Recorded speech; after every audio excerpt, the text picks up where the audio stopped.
ایک فرشتہ رب تعالیٰ کے حکم سے ایک جانور لائے گا،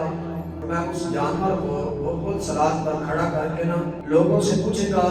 کہ بتاؤ کیا تم اس کو جانتے ہو کہ یہ چیز کون سی ہے؟ اور میں جب وہ پکارے گا تو جنتی جنت سے دیکھیں گے، جہنمی جہنم سے دیکھیں گے۔ جہنمی جب جہنم سے جھانکیں گے تو وہ اس آواز کو سنیں گے تو وہ خوش ہو جائیں گے، شاید ہمارا جہنم سے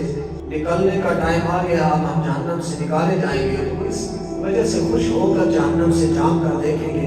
جنتی جو ہے نا وہ ڈر کی وجہ سے دیکھیں گے، وہ سمجھیں گے کہ شاید ہم پر کوئی ایسی مصیبت آ گئی ہے کہ اس وجہ سے ہمیں پکارا جا رہا ہے۔ جنتی بھی دیکھیں گے، جہنمی بھی دیکھیں گے، پھر وہ فرشتہ پوچھے گا، فرمائے گا بتاؤ تم اس چیز کو جانتے ہو؟ تو ان میں سے ہر ایک بندے کا یہی جواب ہوگا کہ ہم نہیں اس کو جانتے کہ یہ کیا ہے۔ پھر وہ فرشتہ اللہ تعالیٰ کے حکم سے فرمائے گا یہ وہ موت ہے جو تمہیں دنیا میں آئی تھی، میں اب اس موت کو ہی موت آ جانی ہے،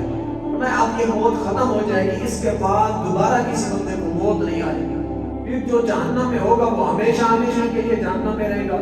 اور جو جنت میں ہوگا تو وہ ہمیشہ ہمیشہ کے لیے جنت میں رہ جائے گا۔ اور اس آیت کریمہ کے اندر بھی اللہ تعالیٰ نے یہی ارشاد فرمایا کہ امواتا، فرمایا کہ تم مردہ تھے، تم نہیں تھے، فاحیاکم، پھر اللہ نے تمہیں زندگی دی، تم دنیا میں آئے، ثم یمیتکم، پھر وہ تمہیں موت دے گا، ثم یحییکم، پھر تمہیں زندہ کرے گا،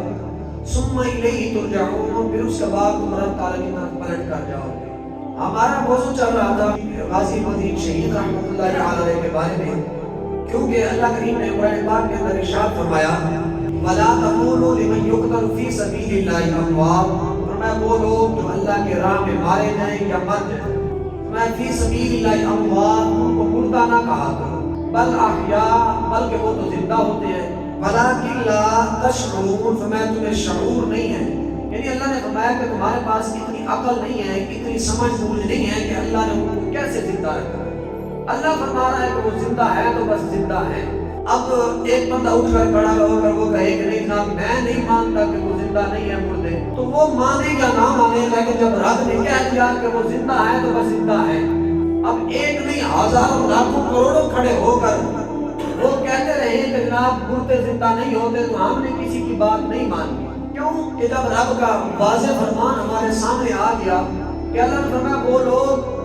جو اللہ کے راہ میں مارے جائیں یا مر جائیں، فرمایا فی سبیل اللہ اموات، ان کو مردہ نہ کہا کرو، بل احیاء، بلکہ وہ تو زندہ ہوتے ہیں، ولیکن لا تشعرون، فرمایا تمہارے پاس اتنی عقل نہیں ہے، اتنی سمجھ بوجھ نہیں ہے، اتنا شعور نہیں ہے کہ تم سمجھو اس بات۔ ہمارے لیے اتنی دلیل ہی کافی ہے کہ اللہ نے کہہ دیا وہ زندہ ہے تو بس زندہ ہے، کیونکہ غازی مدین شہید رحمۃ اللہ تعالی علیہ آپ بھی حضور نبی اکرم صلی اللہ تعالی علیہ وسلم کے نام پر اپنی جان کو نثار کیا، آپ نے شہادت کو وہ عظیم رتبہ پایا جو دنیا کے اندر اللہ تبارک و تعالیٰ کسی کسی کو عطا کرتا ہے۔ تو اس وجہ سے ہم ان کو شہید کہتے ہیں،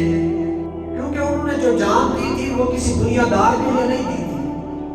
انہوں نے جو اپنی جان کے نذرانے پیش کیے تھے وہ حضور کے نام پر کیے تھے۔ ہمارے بابا جی قبلہ امیر المجاہدین رحمۃ اللہ تعالی علیہ، کروڑوں سلام آپ کی قبر انور پر، آپ اکثر یہ بات کہتے تھے، فرماتے تھے کہ بندہ ویسے بھی مر جائے گا،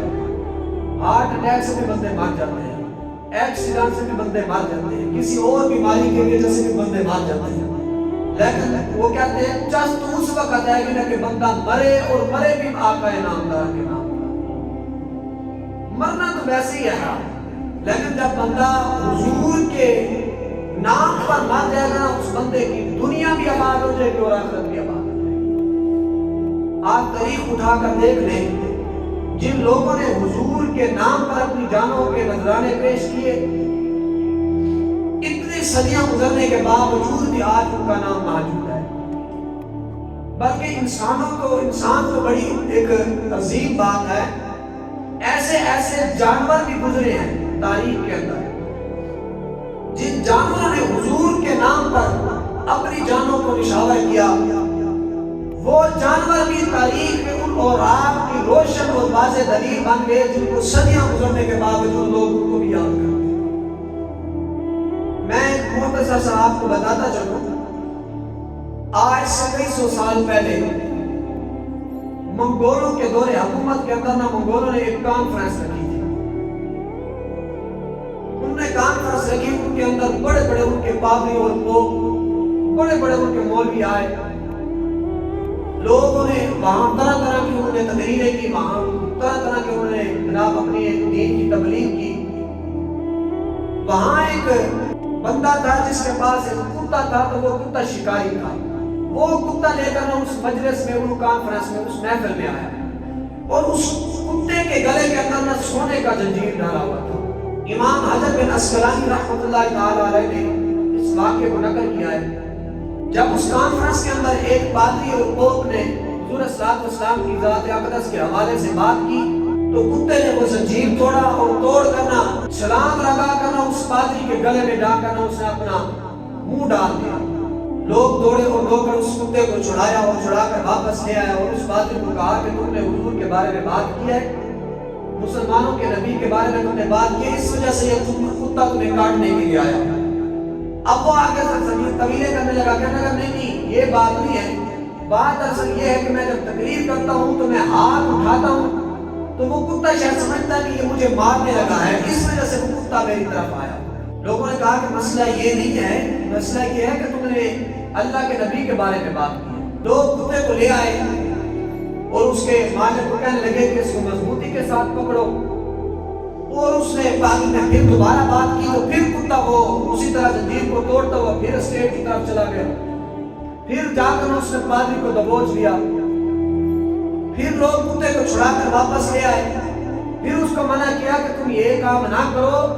یہ جو کتا بار بار میری طرف آ رہا ہے وہ کسی اور وجہ سے نہیں آ رہا ہے, اس وجہ سے آ رہا ہے تو آقا نامدار کی گستاخی کر رہا ہے, بے ادبی کر رہا ہے.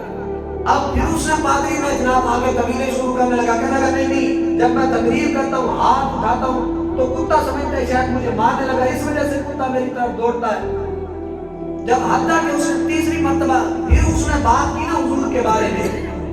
تو کتے نے وہ زنجیر توڑا, اور توڑ کر اس کے گلے کے اندر جا کر نہ جناب چھلانگ لگائی, اس کے گلے کے اندر اپنے منہ کو ڈالا, اور اس وقت تک اس کتے نے اس بندے کو, اس پادری کو نہیں چھوڑا جب تک اس کی گردن جو ہے نا اس کے دھڑ سے الگ نہیں. جب اس کی گردن کو جدا کر دیا تو پھر اسی طرح کتا واپس آ گیا. اس واقعے کو دیکھ کر کئی پادری ہزاروں کی تعداد کے اندر مسلمان ہو گئے,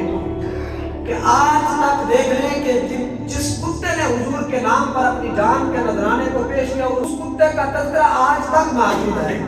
وہ کتا اگر وہ جان دے دے حضور کے نام پر تو کتا بھی عظمت والا بن جاتا ہے. اگر انسان ہو کر پھر حضور کے بارے میں بات ہے تو خاموش ہو جائے, تو میں سمجھتا ہوں وہ اس کتے سے بھی بدتر ہے. آپ قرآن اٹھا کر دیکھ لیں, اصحاب کہف کے کتے کا واقعہ موجود ہے یا نہیں ہے؟ اللہ نے قرآن کے اندر اس کتے کا ذکر کر دیا. تھا وہ بھی کتا, لیکن اس نے کیا کیا, اللہ والوں سے وفا کی, تو اللہ نے انعام کیا عطا کیا, اپنے مقدس کلام کے اندر بھی اس کتے کا ذکر کر دیا. تو پھر غازی علم الدین شہید ہو اور ایک عظیم انسان ہو جس کے بارے میں قرآن کہتا ہے لقد خلقنا الانسان فی احسن تقویم, رب فرماتا ہے ہم نے انسان کو بنایا بھی بہت خوبصورت ہے. جب ایک انسان ہو اور حضور کا غلام ہو اور کلمہ پڑھنے والا مسلمان ہو, اور وہ حضور کے نام پر اپنی جان کو نشاور کرے, تو ہم اس کا تذکرہ بھی نہیں کر سکتے. دین کی بات پھیلانا صدقہ جاریہ ہے. ثواب کے نیت سے ویڈیو کو شیئر ضرور کیجیے. جزاک اللہ.